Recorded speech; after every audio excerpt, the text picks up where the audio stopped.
Last summer, I made a video summarizing my first year university, and I promised to make a follow-up, talking about my second year, so here it is. Hi there friends, and welcome to my university experience, year 2. If you want to, I invite you to watch the video about my first year, where I mostly complain about art history. But it's still an interesting rant. So, about 3 months ago, I finished my second year university, and it was a completely different experience. For context, I'm attending the University of Ottawa, Faculty of Art. I started studying back in 2020, and I aim to graduate in 2024. My program is called BFA, or Bachelor's of Fine Arts, specializing in drawing and painting. Keep that in mind as we go forward. Just a very important disclaimer before I proceed with my little rant here. This is my personal experience that is unique to me. I'm going to a specific university, a specific faculty, in a specific time period. So my experience might not be the same as everybody else's. And yet, this video is made for you to take note and keep in mind anything that might bother you and you think you might struggle with too as you go forward with your education. My goal is not to encourage or discourage anybody, it is just my experience.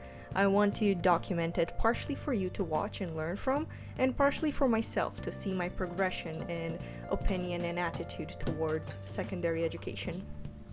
So I would like to start in the months before September 2021, when I was supposed to start my second year, because they are quite chaotic and quite important. So I did my first year completely online, and second year was supposed to move to in-person. Supposed to. Keep that in mind too. And my plan was to move to Ottawa. I lived before in my parents' house in a different city, and I needed to move to Ottawa so I can attend my classes. And I was super excited about that. I wanted to move out like for the first year, but that was moved online completely. Probably for the best, considering how stressful it was. For second year, they attempted to actually have it in person, but we're not there yet. So the months before that, I just finished my first year, I did all my exams, and then I just had to wait for enrollment time, which for me was July 1st, I think. It was the beginning of July, that's where my enrollment window opened. So my mandatory class for this year I had only one. Could you believe that? Only one. Moving from 10 in the first year to 1 in the second. Like, that is insane. I have 1 mandatory classes plus a specific amount of studio classes I have to accumulate in order to graduate. But it doesn't really matter which studio classes I take, as long as I take them. And that was art history. Of course, the mandatory one is art history. Please kill me. That process alone, the enrollment, immediately taught me that the system is broken, burn it all down, please build it back up from scratch with people who actually know how to use computers and software, because it was terrible. The whole system is really janky, really outdated, and it's just painful to use. And the worst part is that anything that is related to you, from grades, courses passed, your major, all that, it does not get updated whatsoever in the system, and that caused me actual issues. On the first year, technically I'm not declaring my specialization. By the end of it, I'm supposed to decide if I'm focusing on painting and drawing, or media art, or photography, or sculpture. I'm focusing on painting and drawing because that's my thing. And I was supposed to declare that, but apparently maybe I did something wrong, but I could not for the life of me find how to declare that. And when enrollment came, I wanted to take a couple classes that are reserved for people who specialize in painting, and I couldn't enroll in them. I actually could not enroll in them because technically in the system I'm not specializing in that. So I started emailing the faculty, and I got really honestly soulless responses being oh, I'm supposed to declare that. Okay, how do I declare that? You're supposed to declare that. I'm okay, man, how do I declare that? It actually pissed me off. And then I would say that by beginning of August, almost 2 months, almost a month after, I got an email saying, oh, you're supposed to declare your specialization. Just reply to this email saying your specialization. And I'm okay, fine. Here's the email. I want to focus on painting and drawing. And they're okay, now you have access to these classes. A month after enrollment, thank you guys. So what happened is I could get into one of the classes, but I was on the wait list to another one because, well, I couldn't declare my specialization for a month, and it was just filled up. And I couldn't even get into that class in the end, which was, again, for the best, but I'll get into that later. While dealing with the enrollment headache, I had to deal with another big headache, which is a place to live. I wanted to move into the university dorms for a couple of reasons. First of all, it seems to be a bit cheaper than an apartment, but I was kind of wrong about that, especially the one I chose. And I would say the main reason actually is because I wanted to force myself to actually socialize with people. I didn't want to repeat my first year of just like legit having no friends. I wanted to like get over my extreme anxiety, and I thought that, pushing myself into the water is exactly how that will be solved. So I applied, and I applied for like the most expensive spacious studio dorm because I need the space, and also, sure, yeah, I want to socialize, but not, like, having roommates would be a bit too much for me, let's be honest. So I applied to their fancy spacious studio, and I thought, well, it's the most expensive one. I applied like months in advance. I applied while I was still on my first year before exam period, so I shouldn't have an issue, right? There shouldn't be any competition about it. Wrong. Very, very wrong. I was waiting for a response, and waiting for months. And I think it was around July, like mid-July, when I started panicking a little bit because I need to move, I need to find a place, and I need to be like there in September. So I emailed the university asking like, what's the status of my application? And they're like, oh, we're still sorting the priority students, we'll get to you. I'm like, okay, fine. And it was like, I think first week of August when I emailed again asking the same question, and I got the same response. And I think it was like 2 weeks before the beginning of classes when I asked again, and they're like, no, we're still sorting the priority students. Oh my god. And at that point I just gave up. I canceled my application and found another place to live. Like, I found an apartment off campus. And the thing that really annoys me about this whole thing, their priority list basically prioritizes first year students and returning students. So I am pretty much screwed because I am not a returning student. I was at home with my parents during the first year because everything was online. Why would I move to the dorms when classes are online? And I am a second year student. So I'm at the bottom of the priority list. And I just think this is kind of unfair because I never had a chance to even be at the top of the priority because of COVID. It wasn't my fault. But at that point I'm like, okay, screw you guys, I give up. So I canceled my application and found an apartment out of campus. It was a bit stressful and it was extremely inconvenient that I had to look for an apartment from a different city, but it worked out and I'm quite happy with the place I got. I already talked about all the hardships of the move itself in a different video, so if you want to watch it, just click on the link showing right now. Well, anyway, there were some hiccups along the way, there were some left turns, things didn't work out, but in the end I safely moved to Ottawa, settled down in my new apartment that is about 3 blocks from campus, and I was ready to study. So, how did the first semester go, you might ask? Well, I said before that they planned to do it in person, but that didn't really work out. I had 1 in-person class for the whole semester. 1 out of 4. So, most of my classes were still online. Yes, folks, I moved all the way from a different province to a completely different, unfamiliar city just to have 1 in-person class.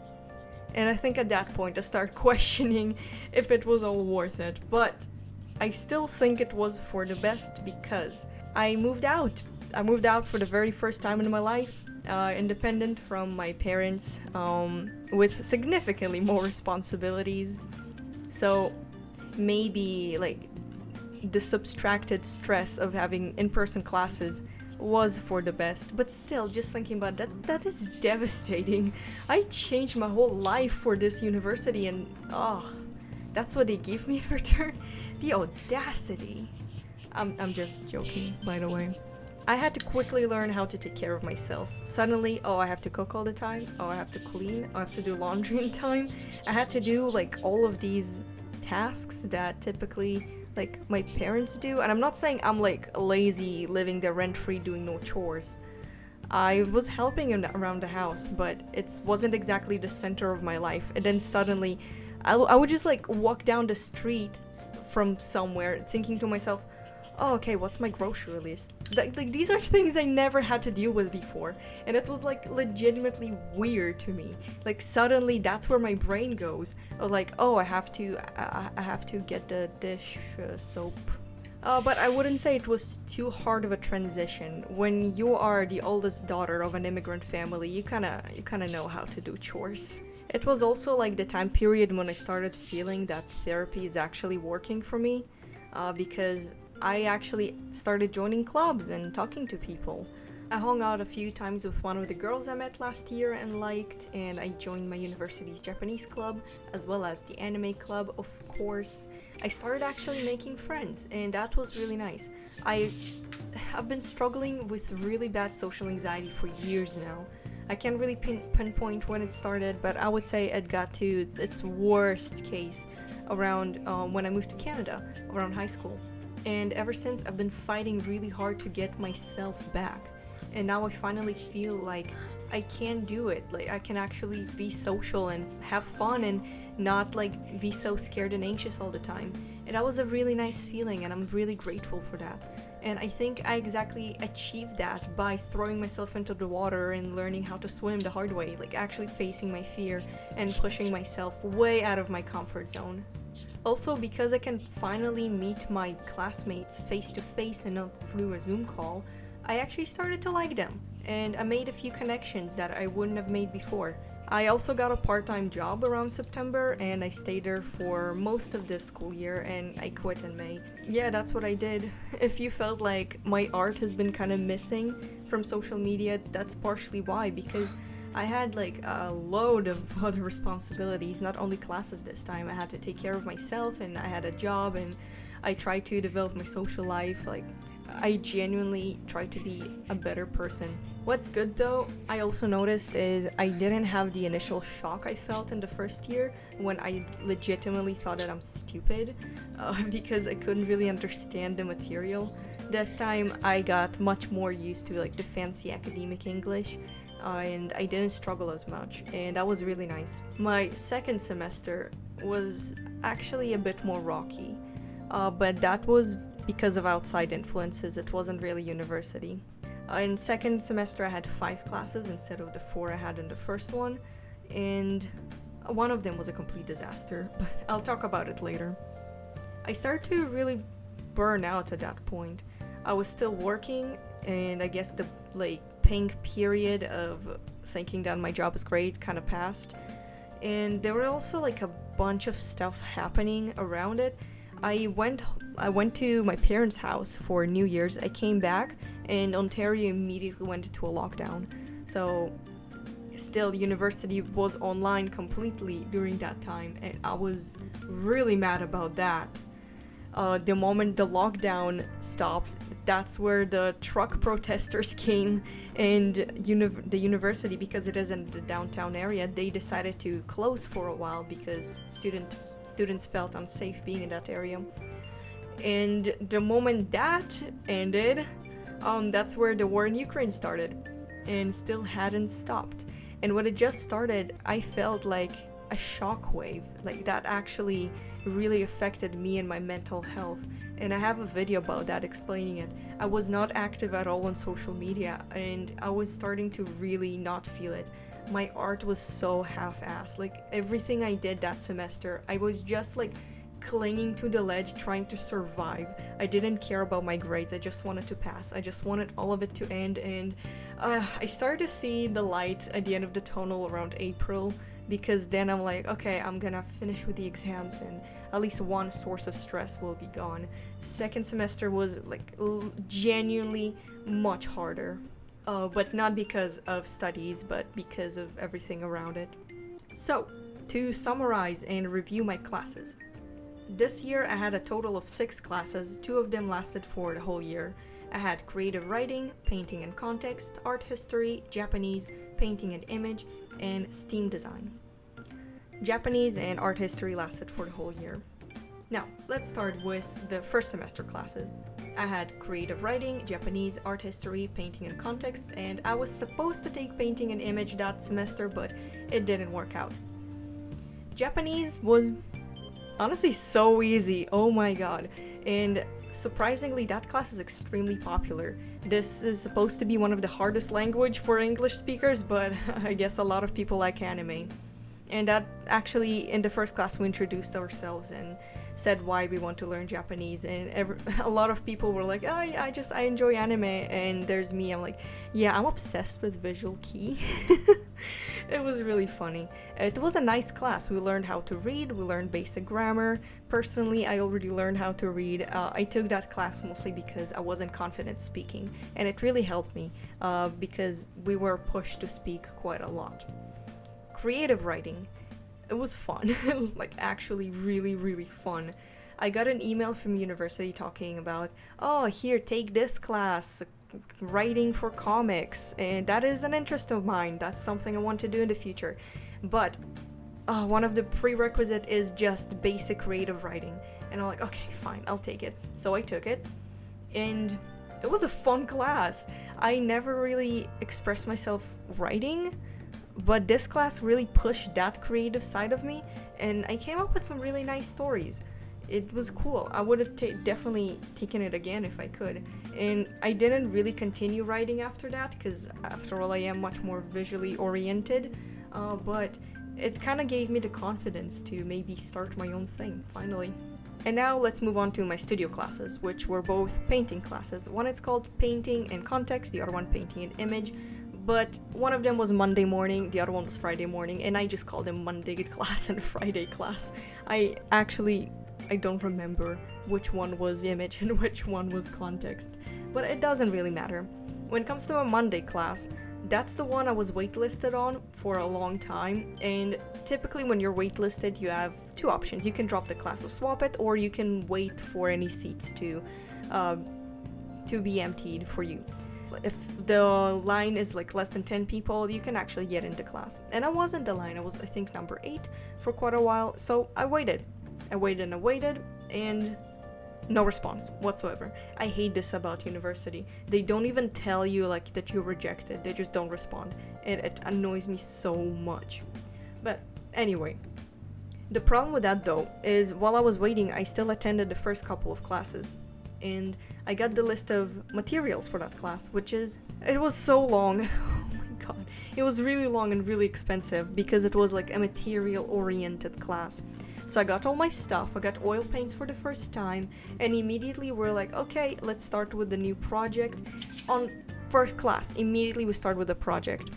And then, I think unless like third class, I was notified that I'm actually not enrolled in that class because I didn't make it through the wait list. So I bought all the expensive materials. It was like $600 worth of art supplies for nothing for a class that I never got into, and I was livid. I was really mad, but it was for the best because I heard from people who actually made it to that class that it was really stressful, really bad, and only got more expensive as the semester progressed. So it's for the best. I'm cleaning my hands off of that one. Actually, it turns out that the professor who taught it, she quit like after that semester, or I guess like decided not to do that class anymore. So I dodged a bullet. I really did. Friday class is just the basic painting class. We get a prompt, like we have 3 projects this semester, and we have to paint something according to it. I got a really good grade on it, and for that class I did my painting protection, which is on my Instagram, and I'm really proud of. You should check it out. And I got an A+ for that one. Perfect. If you want to hear like one of my criticism or complaints about that class, I found the professor's approach very rigid. She had like a style she liked, and if you diverge too much from it, then you're gonna get lower grade, and she's gonna criticize the living hell out of your work and basically saying it's not good. even though like it simply just doesn't fit her taste. One example I can bring, I'm a very figurative artist. I like to like blend my colors and do things like as realistic as I possibly can, especially with acrylic. And she just doesn't like that. She says that, oh, it's too illustrative and it's not enough like fine arts. And my response to this, what the hell are you talking about? Like, and oh my god, also, the thing that actually got on my nerves. I asked her if we can use watercolors for a project, and her response was, oh, watercolors are too simple. I want you to work with something that requires layering. Lady, what? What? Have you ever seen watercolors? I was shocked. I was speechless that moment. I didn't even argue with her, because how do I respond to that? It's a... what? I was very pissed. So yeah, I was stuck using only acrylics that entire semester. That entire year, actually. I don't know what it is, but this professor really doesn't like watercolors. She didn't even like my studies that I did in watercolors. She's like, acrylic all the way. And to that I say, I'm sorry ma'am, a tube of acrylic is $20 and you finish it in like 5 minutes, so no. Big no. I had the same professor for the second semester, and I swear for the second her ideas got even worse, in my opinion, and I was already burnt out and I really struggled with any creativity. So the funny thing though, I struggled so much with making works I'm satisfied with, so I gave her like some garbage I did in 1 week, and she actually liked it much more than my realistic inspired stuff, so I guess I cracked the code. On the second semester, I had a Monday painting class, and that was really, really, really good. I loved it. I had the best professor who is open-minded to our ideas and our preferences, yet at the same time still pushed us into places that we didn't really explore before. And actually the painting I'm working on in this video, that is one I did for his class, when we were supposed to like come up with some rule for our next painting and follow it constantly. And my rule was that I'm gonna follow all the edges of the watercolors with gold. And yes, he accepted watercolors. I did 2 projects there with watercolors, and when I presented them, he and some of my classmates were like, oh, you can actually make things this vibrant with watercolors? Like, yes man, when you use Daniel Smith you can. So yeah, my Monday class, I think painting an image 2 was really good. I was very satisfied, and I'm so sad that I'm not gonna have this professor anymore because he only teaches second year. And now let's spice things up a little bit. I'm gonna talk about art history. In the last video, I kept it to the last because that was the worst class I had. But this time, I actually had one that is worse. So this one, I'm gonna talk about it now. My art history this year focused on, first semester was 19th century art, second semester was 20th. I enjoyed 19th significantly more because I think after 20th century, just fine arts in general completely went off the rails. But let's not talk about that, that's a topic for another video. My professor was still really boring and kind of old and kind of not tech savvy, but at least she was good at teaching. She didn't stop her lecture midway to talk about politics in the Middle East. It was actually just full 3 hours of art history. And she did all of it online, which is I'm kind of grateful for because I could rewatch recordings and study from them instead of trying to remember everything. So I didn't have to focus too much. For that I am grateful. And also her exam method was significantly better. Instead of like trying to recognize certain artworks that we've seen during the semester, we would get like a big paper done by some art historian, read it, and then we had to write our own essay talking about our opinion about it, or just summarizing it, or making some kind of argument that is related to that essay we saw. Also, we had to do a research essay. That was a significantly more confusing because at the beginning of the semester she would tell us, oh yeah, so that's what we're gonna learn and you need to like choose a topic and do an essay about it. But we had to decide before we learned anything, and that was kind of weird to me, so I struggled with that. And also just, I'm still absolutely trash at writing essays, and at this point, like, I don't care. I really don't. I just want to pass this class. Even next year when I'm gonna have art history, I'm gonna try to pass it. I don't care if I get like a B minus. I believe that art history can be interesting, but I just have this really bad track record with terrible professors that are really bad at teaching this boring topic. But at least this year's professor was a bit better than last year's. Okay, now with art history out of the way, I'm gonna talk about the worst class I had this year.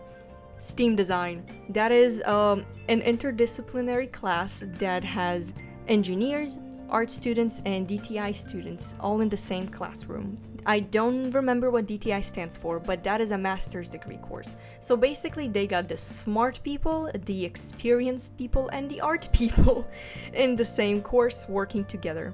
And our project for that entire semester was pretty much to create a prototype that visualizes and tells data that is based on the UN goals for 2050. It's a bit confusing to explain, but I guess to keep it really short and understandable, this course was about making graphs that are pretty. Now, I had two big problems with that course. One is I had no idea what was expected of us. Nobody knew. The expectations and the guidelines were really vague. Our professors just did not explain them well at all. And I guess it's kind of hard to explain this course, but still, you're teaching it. We should know what is expected of us. And second one is how much paperwork we had to do. It is insane. We had to do a report for like every pixel I change in our graph and tell us exactly like why we did and what's the research behind it. Like, my god, there is no research. It just looks better. But we had to write these like 10 pages reports. It was crazy and so unnecessary. It was extremely time consuming. And it was like, this class is part of the reason why I was so burnt out and tired all the time, because it consumed so much of my energy. That is on top of my job that was getting more demanding around that time, plus everything that's going around. I hated this whole like thing. I was miserable. And honestly, what gives me a lot of comfort is knowing that I was not the only one in this situation. My group mates who were like DTI students and engineers, they were as confused as I am, and that was so reassuring for me, because I just thought to myself, okay, that's great, I'm not the only idiot. The idea is great, making a class, an interdisciplinary class of STEM students and art students. I loved it. That's why I took this course to begin with, but the execution was absolutely disastrous. I hated that class, and I will never take anything related to STEAM design, which is kind of a shame, because it could have been a good step for me in something that is more STEM and more science oriented. It could have been my safety net in case of art doesn't work out for me. But no, I don't think I can handle it. I feel like in this video I spent much more time talking about everything around university rather than university. And that's because in the second year I feel like my studies really took a backseat and I invested most of my energy in other stuff. I got a job, I had to take care of myself, I moved out, I tried to be more social, I even dipped my toes into dating. I did all of that stuff that was very energy consuming, and when it comes to university, my focus was to keep my head above water. I didn't really care about my grades that much, I just wanted to pass. So do I still think university is worth it? I don't know. As I think I said in the first video, I won't be able to answer that question until I graduate, and probably a few years even after that. But I can tell you though is that I'm very grateful for this year. It was very difficult at times, and I found myself in the dark pit of despair a bit too many times, like more than I expected, considering that I am getting much more mentally healthier. But still, I'm very grateful for that, because I feel like this year, that's when I was really pushed to grow up and not be such a teenager anymore. For my third year that I'm gonna start in about a month, I'm still gonna continue with Japanese, and I'm also taking Japanese culture class, so I can have, instead of BFA, I can have major in fine arts and minor in Asian studies, for no reason other than because I can. I'm gonna continue with painting. I was kind of forced to take photography for this year, because all the studio classes for paintings filled up in seconds. I have no idea how and why. I'm gonna have the professor I hate for art history second semester, so you're gonna hear all about that next year. And I don't know, maybe things will stabilize, maybe things will get worse. I would say one of the probably worst things about growing up and getting more independent is that now I am a bit too aware of how crappy the world we live in is. Like when I lived with my parents, I was blissfully unaware to the housing crisis in Canada. And now like I actually have to deal with it, and I actually panic just seeing how much my rent is increasing and how much the food prices are increasing. Now everything's gonna be so much harder. I don't know, that for sure gives me a lot of anxiety. But I try to keep my head up and keep going, because that's what I do best, just keep going forward. Thank you for watching. I recommend you check out the description box where I have links to all my socials, including my Instagram where I'm most active and my Twitch channel where I stream roughly twice a week doing digital art. There's also links to my Etsy shop and my Patreon if you want to support what I do. I also invite you to subscribe if you like my art content, and leave this a like. Likes keep me very motivated. Be safe, be happy, and I'll see you next time. Goodbye.